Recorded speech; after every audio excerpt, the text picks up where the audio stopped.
বিরতির পরে ফিরে এলাম চ্যানেল ওয়ানে বই আড্ডা লিকাচ্চা অনুষ্ঠান নিয়ে। আজকে আমাদের অনুষ্ঠানে অতিথি হিসেবে এসেছেন কবি, ইদানিং তিনি চলচ্চিত্রকার, ছবি বানাচ্ছেন, মিতুল দত্ত।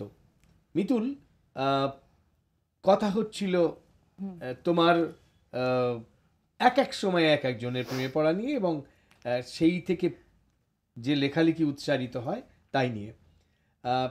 তো তুমি কি আমাদের সেরকম কিছু উদাহরণ দেখাতে পারো?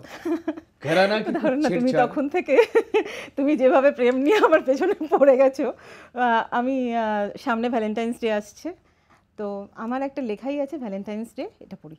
পড়ো। এটার বইটার নামও বলে দিই, যে মেয়েটি গোপনে গিটার। এটা বেরিয়েছে অনেক দিন হয়ে গেছে, বোধহয় 2011 সম্ভবত। অন্ধগলি, রাতের মতো কানা, ক্ষয়ের দেশ, কোথায় যাব আমি? শহর, শুধু শহর চারিদিকে। উড়ালপুল, প্রেমের মতো এসো। মোহনবাসী বাজিয়েছিলে বুঝি, উন্মাদিনী ঝাঁপ দিয়েছে জলে। যৌন প্রতারণার পায়ে পায়ে জন্মহারা জন্ম নিল কারা? সময়, তবে সময় হয়ে এলো লিঙ্গহীন সঙ্গমের শেষে।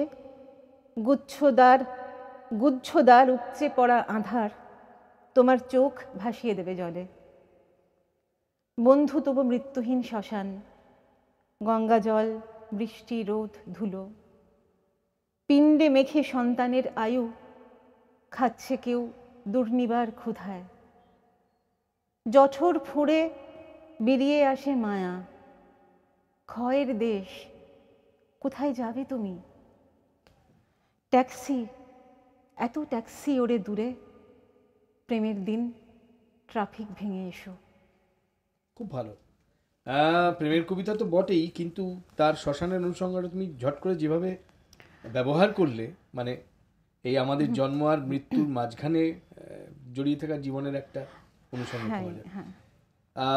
মিতুল, তুমি সুনীল দার সান্নিধ্য তো পেয়েইছো, আমরা জানি। কবি সুনীল গঙ্গোপাধ্যায় তোমার লেখা খুব পছন্দ করতেন, কৃত্তিবাসী গুচ্ছ বের করেছেন।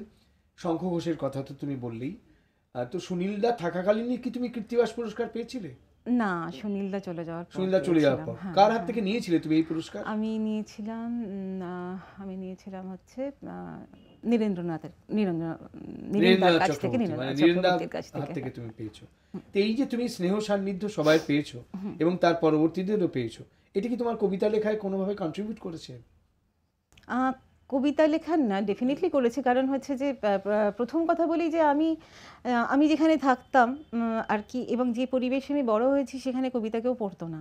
প্রথম কথা, মানে আমার বাবা অবশ্যই পড়তেন। বাবা পড়তেন, মানে বাবা রবীন্দ্রনাথ পড়তে ভালোবাসতেন। বাবা ছোট থেকে আমাকে বড় করার জন্য বাবা আমার জন্য ইনফ্যাক্ট একটা একক নাটক লিখেছিলেন, যেটা কিনা ছিল উর্মিলাকে নিয়ে।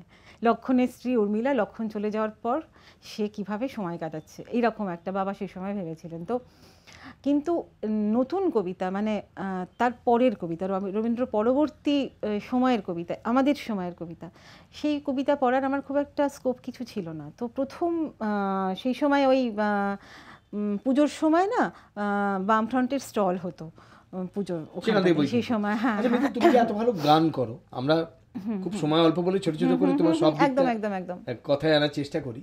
তুমি যে এত সুন্দর গান করো এবং ক্লাসিক্যাল প্রোগ্রামে তোমাকে আমরা করতে শুনেছি অনেকবার, তো তারপরে তুমি লেখালেখি করছো, এটা কি তোমাকে বেশি মানে সাহায্য করে লিখতে? তোমার এই সুরের যে গানের ছন্দটা না কবিতায় ভীষণ আমাকে প্রথম দিকে ভীষণভাবে সাহায্য করেছে।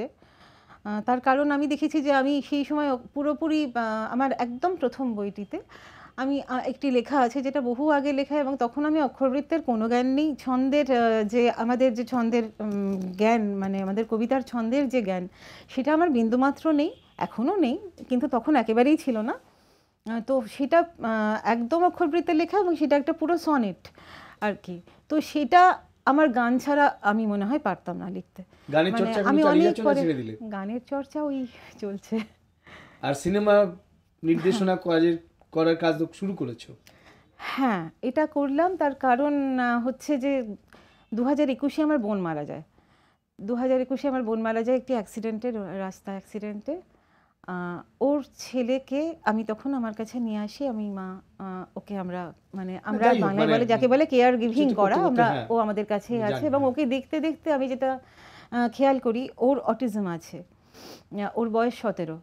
আমি ওকে, ও আমার কাছে থাকতে থাকতে আমি যেটা খেয়াল করি সেটা হচ্ছে যে ওর জন্য একটা মানে ওর জন্য একটা গাইডেন্সের দরকার আছে। এদের মনটা থাকে 5-6 এটা বছরের করতে গিয়ে বাচ্চা, ছবিটা তৈরি করলে। এই করতে গিয়ে ওদের ইনফ্যাক্ট আমি ওর কথা বলতে গিয়েই ছবিটা তৈরি করি।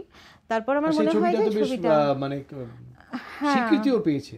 হ্যাঁ ছবিটা এবারে আমি গোয়ায় কোনো পার্পল একটা হ্যাঁ ফেস্টিভ্যালে। হ্যাঁ পার্পল ফেস্টিভ্যাল যেটা আমাদের দেশের সব থেকে বড় ডিসেবিলিটি ফিল্ম ফেস্টিভ্যাল হয়, এইটাতে আমার ছবিটা একটা স্পেশাল সেশন হয়েছে। ছবিটা তোমাকে স্ক্রিনিং যেতে এবং হয়েছিল স্পেশাল তার জন্য। সেশন। হ্যাঁ হ্যাঁ হ্যাঁ। তো তুমি কবিতার জন্য পুরস্কারের মঞ্চে উঠে খুশি, না এই গোয়ার মতো জায়গায় ফিল্ম ফেস্টিভ্যালে গিয়ে মঞ্চে উঠে খুশি? আমি গোয়াতে খুশি, কারণ এই তুমি কি কবিতা থেকে সিনেমায় শিফট করবে? না সেরকম না, জানি সেটা না। উদাহরণ তো বাংলার আছে, আমাদের বুদ্ধদেব দাশগুপ্ত আছে, হ্যাঁ, হ্যাঁ, কবি এবং চলচ্চিত্রকার বুদ্ধদেব দাস, অত্যন্ত হ্যাঁ, নামী একজন কারণ কবি, নামী আমি এবং এটাই চলচ্চিত্রকার। বলি তোমাকে যে গোয়াতে আমি ছবিটা যাদের দেখাতে চেয়েছিলাম তারা দেখেছিলেন এবং তারা সেই ছবিটাকে ভীষণভাবে, এটা তো একটা মানে কবিতা আমার একার কাজ, আমি একা বসে লিখি, কিন্তু ছবি একটা অনেকের কাজ। সেই অনেকের কাজটা যখন একটা অনেকের কাছে পৌঁছয় না, তখন তার ভাল আনন্দটা লাগে। বিতুল, সেটা আমাদের এক অন্যরকম বন্ধু হয়ে কবি যায়। চিরঞ্জীব বসু, সেও 90-এর একদম উল্লেখযোগ্য কবি ছিল। তো তুমি বোধহয় কবিয়াল পত্রিকা একসঙ্গে তোমরা বার করতে বা কিছু না, একটা? কবি কথা আমরা একসঙ্গে বার করতাম। কবিকথা হ্যাঁ, একসঙ্গে হ্যাঁ, বার করতে। কবি কথা আমরা একসঙ্গে বার করতাম। ওটা ভীষণ খুবই ভালো একটা কাগজ সেই সময় হয়ে উঠেছিল। তারপর তো চিরঞ্জীবের কথা তোমরা সবাই জানো যে চিরঞ্জীবের সঙ্গে তোমার এই মানে এই যে বন্ধুত্বের একটা সময় গেছে, এটা তুমি এনজয় করেছো? হ্যাঁ নিশ্চয়ই, আমরা একসঙ্গে কাজ করেছি, আমরা লেখালেখি করেছি। ইনফ্যাক্ট আমি চিরঞ্জীবের কাছে বহুলাংশে ঋণী, কারণ চিরঞ্জীব আমাকে ছবি দেখতে শিখিয়েছে, আমাকে গদ্য লিখতে শিখিয়েছে। আমি গদ্য লিখতে পারবো কখনোই জানতাম, মানে ভেবেও উঠতে পারিনি আর কি। তো চিরঞ্জীবের পত্রিকাতেই আমার প্রথম, আমি একটা ওই আত্মজীবনীমূলক মানে আত্মকথামূলক একটা বেরোতো। ধারাবাহিক, আমি ওটা প্রথম ওর কাগজেই লেখা শুরু করি আর কি। বেশ, মিতুল দত্ত আমাদের সঙ্গে কথা বলছেন। তার কবিতায় আসবো, তার কথায় আসবো। একটা ছোট্ট বিরতি নিতে হবে, কেউ যাবেন না, ফিরে আসছি একটা ছোট্ট বিরতির পরেই।